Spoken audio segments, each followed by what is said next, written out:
Number 5. The family jewels. Some things get passed on generation to generation. Some are begged, some are borrowed, and some are stolen. Our first cursed item has made its way across so many seas at the price of many lives. At a whopping 186 carats, the Koh-i-Noor diamond may look precious beyond all belief, but this cursed gemstone has a much darker, unbelievable side too. The name derives from the Persian Hindi words mountain of light. Many theories exist as to its original owner and who was originally cut for. A Hindu description of the diamond warns that, quote, "He who owns this diamond will own the world, but will also know all of its misfortunes. Only God or women can wear it with impunity." Well, that's jarring, to say the least. Right there in writing, huh? Yeah. It passed between the hands of various rulers, blood-soaked era after another, a king who blinded his own son, and a ruler whose head had become encrusted with liquid molten gold was paid for this price. Legend has it that the stone's origins of causing death and misfortune to any male who owns or wears it stems from brothers murdering each other to even sons murdering their fathers over it. But does it actually carry a curse affecting men who wear it? First owned by the emperors of the Mughal Empire in India, it was taken and added with the Timur ruby to make an armband for ruler of the Peacock Empire.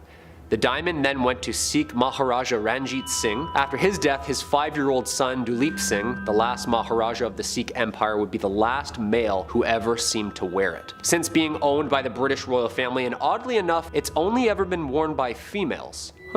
After Queen Victoria's death, Queen Alexandra got it and was used to crown her at her coronation in 1902. The diamond was then transferred to Queen Mary's crown in 1911 and finally to the Queen Mother's crown in 1937, where it remained for more than 80 years. When Queen Elizabeth died in 2002, the crown was placed on top of her casket for the funeral. All of the crowns are now on display in the Jewel House at the Tower of London, with crystal replicas of the diamonds set in the older models they were in. So what's the deal? Is this thing still cursed? Did the royal family know something that we didn't? Maybe. Number 4. The statues of Lem. The Women of Lem statue was discovered in Lem, Cyprus in 1878 and dates back to about 3500 BCE. The statue eventually earned the nickname the Goddess of Death after 4 different families experienced tragedy while handling and owning the carved stones. The first owner, Lord Elfont, along with his entire family, perished within 6 years of owning the statue, all from mysterious and rapid illnesses. The other 2 owners, Ivor Minucci and Lord Thompson Noel, also died along with their entire families just a few short years after obtaining the statue within their homes. The 4th owner, Sir Alan Beaverbrook, died alongside his wife and 2 daughters of mysterious causes while in possession of the carved rock. Although his sons did not believe in the curse attached to the statue, out of fear of the sudden misfortunes around them, they decided to gift the Royal Scottish Museum in Edinburgh the find, where it is now encased in glass, safe, unable to bear any other family bad news. You gotta think, someone was just like sitting there back then chiseling this rock like 6,000 years ago. What were they thinking? What were they saying out loud? What were they looking at? Why did they seem to have blessed this rock with so much evil and misfortune? You tell me. Number 3. The mummy. Not actually a mummy, but the mummy board, or coffin, or lid. The board is painted of an unknown high-status woman from the 21st or 22nd dynasty. Timescale for you, that's about 1,000 years BCE. The British Museum's unlucky mummy has earned quite the reputation for causing destruction through its ancient curse. The mummy was found at Thebes in Greece in the late 1800s, and tales of its curse started soon after its discovery. It's said that of the 4 young Englishmen who bought it, 2 died in a shooting accident and 2 died of health problems. A string of illnesses, accidents, and deaths following this are said to be attributed to the lid. One of the most infamous rumors about the mummy's curse is that it caused the sinking of the Titanic. Wait a minute, what? One of the victims on board was a journalist who apparently was the first to publish articles about the mummy's find and the curse that went with it. Survivors from the disaster recall hearing stories about the ship of an ominous artifact that has a sinister reputation. As the mummy stories and the rumors spread, people who survived began to ask the question if the rumors had caused the disaster that night. The unlucky mummy is now an ancient Egyptian artifact in the collection of the British Museum in London. The identity of the original owner is still being studied and the related causes brought on by it. Due to the brief hieroglyphic inscriptions of short religious phrases, scientists are still trying to decipher the name and the curse that comes along with it, and the actual location of where the body disappeared to. It's been feared since the discovery in the late 1880s, and the mummy's lid has acquired a reputation credited with causing death, injury, and large-scale disasters, earning the nickname the unlucky mummy. None of these stories have any basis in fact, of course, but the mummy serves as a spiritual question mark and remains a mystery to scientists who crack the code open. Yo, where's Brendan Fraser when you need him, right? He can figure this whole thing out. Number 2, the haunted bed. Apparently there's a bed that makes you more dizzy and have more sinister evil visions than that of a night on a waterbed. Yeah, I've had a couple hungover nights lost at sea, let me tell you. Gets pretty choppy out there. Highly don't recommend it. But this bed, I also highly don't recommend. The lavishly ornate great bed of ware does not like you sleeping in it. The hardwood oak bed is richly decorated and carved with figures and scenes you could daydream for, well, days over. It's so large that it's rumored to comfortably sleep 4 couples. Yeah.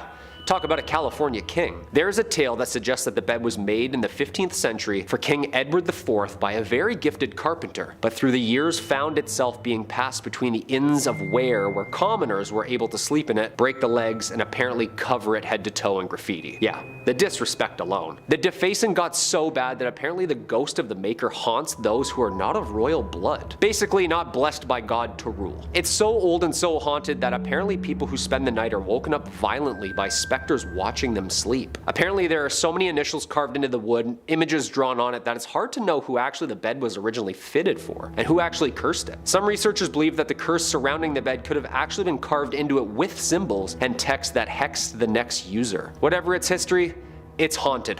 The bed can now be found in the British galleries of the Victoria and Albert Museum in London. We need like the Long Island medium to take a nap in it, you know what I mean? See what she thinks. And coming in at the number 1 spot, the Terracotta Army. The Terracotta Army was discovered in 1974 by a group of farmers. Yang Zifa, his 5 brothers, and neighbor were digging a well east of the Qin Emperor's tomb mound at Mount Lee. For centuries, occasional reports mentioned pieces of terracotta figures and fragments of the Qin necropolis. Roofing tiles, bricks, and masonry were regularly found. But when they discovered heads, Chinese archaeologists started to investigate. To this day, it remains the largest pottery figurine group ever found. The Terracotta Army seemed to be a collection of terracotta sculptures depicting the armies of Qin Shi Huang, the first emperor of China. It is a form of funerary art buried with the emperor around 209 BCE with the purpose of protecting the emperor in the afterlife. The figures were discovered in Lingtong County outside Shaanxi, China. The figures vary in height according to their rules, and they're all dressed in different garbs. The tallest, of course, being the generals. These statues include warriors, chariots equipped with horses, more than 8,000 soldiers, 130 chariots, 520 horses, and 150 cavalry. Other terracotta non-military figures were found in pits close by, including officials, acrobats, strongmen, and musicians. Yo, are we sure that Medusa didn't just like make her way through China and start stoning people in time with her looks? Because that's like an entire city made out of clay. In the records of the Grand Historian, China's 24 dynastic histories, it was written that work on the mausoleum began in 246 BCE, soon after Emperor Qin ascended the throne. Apparently the project involved 700,000 workers. Yeah, I'd really hope so, because that many perfectly sculpted figures are so realistic, there must have been a city of artists. The site is now a UNESCO World Heritage Site and has been since 1987. This is scary just looking at it. I'm not convinced this was just an art project for the journey between spirit realms. I think this was used as a decoy for battle. 20,000 figurines just chillin' waiting? Seems pretty intimidating to me. Whatever its origins,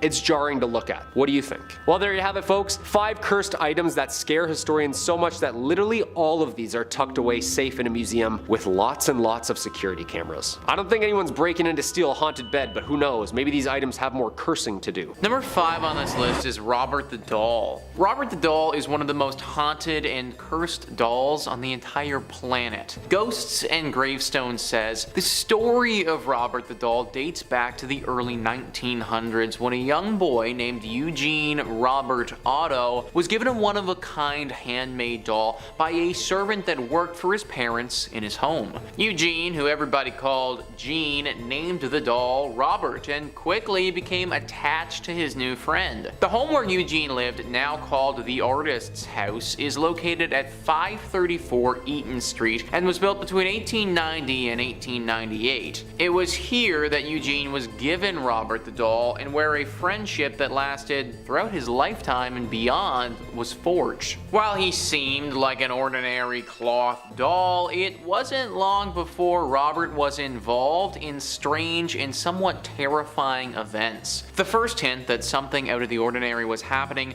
was one night when Jean, who was only 10 years old, awoke to find Robert the doll sitting at the end of his bed, staring at him. Moments later, his mother was awakened by his screams for help and the sounds of furniture being overturned in her son's bedroom. Jean cried for help, begging his mother to rescue him. When she was finally able to wrench the locked door open, she saw poor Jean curled up in fear on his bed, his room in shambles, and Robert the doll sitting at the foot of the bed. And all the child could say was Robert did it. Now, this was the first instance where Robert was acting up, but there have been tons of experiences since then where this doll is just doing things that really shouldn't be doing. He now lives in East Martello, where visitors flock to see him, although it's a bad idea. There are letters and notes all around Robert from people that have come to see him, all begging for Robert's forgiveness. Apparently, taking a picture of Robert without his permission will cause him to start to haunt you. This curse has affected hundreds to thousands of people, and they all usually end up coming back to Robert begging for freedom from this curse. At this point, paranormal investigators have learned that messing with Robert really isn't the best idea, and just leaving this doll alone, probably the smartest thing to do. Number 4 on this list is the screaming skull. Last I checked, if there is no meat on the bone, then a skull shouldn't be screaming. That's kind of what's going down with this one extremely haunted skull in Burton Agnes Hall, England. Instablog says, what if you touch an object and then you hear terrible, deafening screams? That is precisely what happens when you touch this skull at an Elizabethan manor in England. Burton Agnes Hall is the house of Catherine Ann Griffith, who was brutally murdered by numerous bullies in 1620. Her skull still rests inside the house. Why? Because whenever somebody tried to take it out of the house, what happened next terrified them to the bone. People who have tried to touch or disturb that skull have reported seeing a scary ghost walk in and utter a deafening scream. This scared the people so much that they actually ran out of the house in terror. If you're up for a scary challenge, then this might be your chance to prove your mettle to the world, but for the weak-hearted ones, it's wise to stay away. And yeah, guys, I mean, I agree with that article right there. Probably best not to mess with this thing. I mean, a bunch of paranormal investigators won't even go here anymore. If a bunch of paranormal investigators think that this area is too scary for them, then sorry guys, I'm tapping out. It's way too scary for me too. Number 3 on this list is the Maori warrior masks. Now, these warrior masks hold a curse that won't affect everyone, just a small portion of people. Specifically, women who are soon to be expecting children. The Occult Museum says New Zealand's Maori warriors are part of an ancient tribe who would carve unique masks when it was time for battle. When a man died in the mask, it was believed that his soul would remain trapped in the mask they were wearing. Although their mythology does not dictate that any harm is done by the trapped souls, the presence of the masks has a strange and sometimes fatal effect on pregnant women. Women who are expecting often experience complications when they come in contact with the masks. It's unknown why this phenomenon occurs, but the museum that holds the remaining masks posts a warning that pregnant women should stay away. The literal museum is out here warning pregnant women not to come. That's how you know that this thing's seriously dangerous. Like, whenever a business or enterprise does something that's actually gonna lose them money, that's when you have my attention. Considering they just lost an entire demographic of people, I'm now listening and buying into this curse. The paranormal investigators who aren't pregnant have taken a look at this, and they're having a hard time getting to the bottom of it. Some people have suggested that the Maori tribe thought that pregnant women were taboo, but that also doesn't really make any sense, because then how would they have repopulated their tribe? regardless of why it is the way that it is, just know that if you are expecting, that's not the right time to take a look at these masks. Number 2 on this list is the Surrey ghost car. So this is a weird one and definitely something that paranormal investigators are a bit spooked by. List 25 says crashes are common on the A3 highway in England, so it looked like a routine matter when police in Surrey received calls that a car had veered off the A3 with its headlights blazing. But when officers went to investigate, they found no signs of the reported vehicle. However, a further search revealed chilling results. Just 60 feet from the reported crash scene,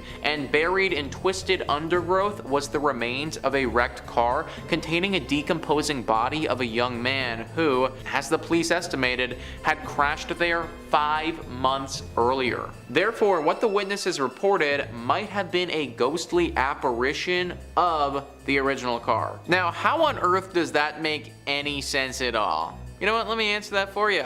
It doesn't. First off, how did no one notice this car earlier? And then, what was that ghostly apparition that had a car veer off the road? Paranormal investigators are all scared of this one because who knows what type of effect this ghost car could have on your vehicle. And finally, number 1 on this list is the cursed mirror. This mirror isn't just cursed with a bad reflection, it's gonna show you something a lot worse than just you with a little bedhead or something. Instablog says, if you've seen Oculus, then chances are already you're scared of mirrors. And let's not even go back to the time when Bloody Mary was a whole thing. But if these creepy images of mirrors in the horror genre weren't enough, here's a real object which is most likely cursed. In St. Francisville, Louisiana, there's a plantation house which is one of the most haunted houses in America. Inside the house is this mirror, a cursed mirror. Legend goes that the plantation slave brutally killed the owner of the house, named Sarah Woodruff, and her daughters inside the house. Ever since then, they remain trapped inside the mirror. Visitors often report sights of handprints on the mirror, along with some unexplainable strange marks. And the classic haunting is also rumored, figures dressed in white, old-fashioned attire, visible on the other side of the mirror. Some people who have been exposed to this mirror for longer than they should say that these figures in white follow them around too, that they've even seen them appear in other mirrors outside of the plantation, and 1 or 2 of them have talked about how they've seen them outside of a mirror entirely, as if they were standing like right in front of them. It seems like the longer that you're exposed to this, the more of an impact the curse will have on you. Kinda like, I don't know, radiation poisoning or something like that, where the time you spend among the toxin, that's gonna hurt you more. Obviously, because of this, paranormal investigators don't want to spend too long investigating this mirror. A short stint doing some research probably won't hurt you, although it will definitely give you a scare considering you're gonna see the figures on the other side. But extended exposure is where the real danger lies with this cursed item. Our first spot is the Anguished Man painting, a painting that's been said to be haunted by the spirit of its former artist. The Anguished Man was painted by, we have no idea, actually. Fittingly, for something like this, its true origin is a mystery, but it's been said that it was painted with a mixture of the artist's own blood and paint, which explains that delightful crimson hue. The artist disappeared after painting it, and in 30 years, no one has been able to trace its origin to anyone. The earliest recorded history of the Anguished Man comes from a woman in North England who owned the painting after receiving it as a gift, and understood that there was something deeply, deeply wrong with it, but kept it anyway, I guess. After years of having it in her possession, she gave the relic off and passed it on to her grandson, Sean Robinson. Once the painting found its way into Sean's possession, he reported consistent hauntings from it, claiming that at night the painting can be heard screaming, writhing, loud noises, the painting falling off the wall in the middle of the night, and even going so far as to claim that he's seen the canvas itself twisting. Locking the painting in his basement, but feeling a compulsion to keep it locked to study it and possibly keep it safe from the outside world, Sean has recorded several videos of the Anguished Man in action if you feel like you've been getting too much sleep lately. While some skeptics might doubt that the Anguished Man is actually haunted, there is absolutely zero doubt that the painting itself is as fascinating as it is terrifying. Robert the Doll. At first glance already seems a bit unsettling, between his empty smile and the blank expression of the pet sitting on his lap. If only it ended there. Legend has it that this century-old doll is home to a malevolent spirit locked away. It's been said that misfortune comes to those who don't respect him or insult him. Robert's story begins over 100 years ago, and his true origin is somewhat disputed. It's agreed that he was owned by Robert Jean Otto, who received it as a boy, but some people claim that it was a gift from his grandfather, while locals prefer to claim nefariously that the doll was given to Robert by a servant of the house who hexed it out of resentment. Whatever the case, Robert brought trouble with him. The real Robert, or Jean as he went by, would refer to the doll as if it was a living entity, claiming that it had a will of its own. When things around the house would break, like the rest of Jean's toys being destroyed, he'd claim that Robert had done it. The family would find Jean in the middle of the night, wailing, surrounded by overturned furniture, claiming once again that Robert had done it. People would claim to see Robert out of the windows, appearing and disappearing at seemingly random times of day. While Jean no longer owns Robert, of course, Robert lives in the East Martello Museum in Florida, where it's said that even locked up he still causes havoc, causing electronics to malfunction and go haywire. Employees have reported sleepless nights, strange noises, streaks of bad luck after spending time around Robert. The museum claims too Robert gets 1 to 3 letters a day from people asking for forgiveness or asking him to place a curse on others. If you're ever in the area and you feel like checking in, just make sure you're respectful about it, okay?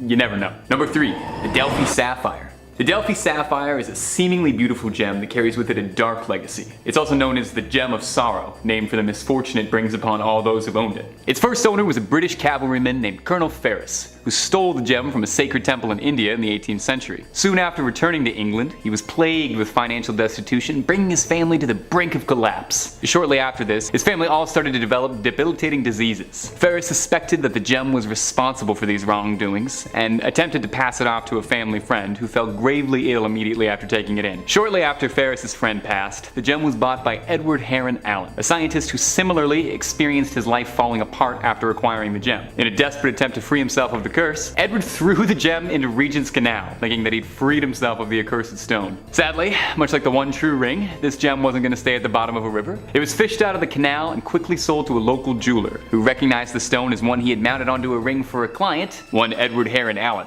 Thinking he was doing Edward a favor, the jeweler crafted a new ring and returned it to Edward. Isn't that nice? From there on, Edward swiftly tried to rid himself of it again, this time giving it off to a singer, who after a brief ownership, lost her voice entirely and never sang again. With the ring once again in his possession, Edward decided to end the vicious cycle of regifting and locked the sapphire away. He locked it in 7 stacked boxes surrounded by good luck charms, and gave it to his bank to store in their vault until his passing. Never to be opened, never to be sold. Heron even advised the bank that after his passing, it should be kept for another 33 years, just in case there was any residual curse smell in the box, I guess. Anyway, eventually, the sapphire found its way to a museum, as these things always do, who upon opening the 7 boxes found inside a letter reading, "This sapphire is accursed, and stained with the blood and dishonor of everyone who has ever owned it. Whoever opens this box, do with it what you wish. My advice, however, is to throw it into the sea." Number 2, James Dean's car. Absolutely nothing is cooler than driving a souped-up Porsche, and in the 1950s, there was no one cooler than James Dean. Aside from being the cultural face of 1950s teenage delusionment and an icon for outcasts of his day, James Dean had a passion for cars and racing, and had a collection of impeccable Porsches, although the last one he would ever own was a Porsche Spyder 550. It was actually commissioned for Dean, and was one of the first makes of that car produced.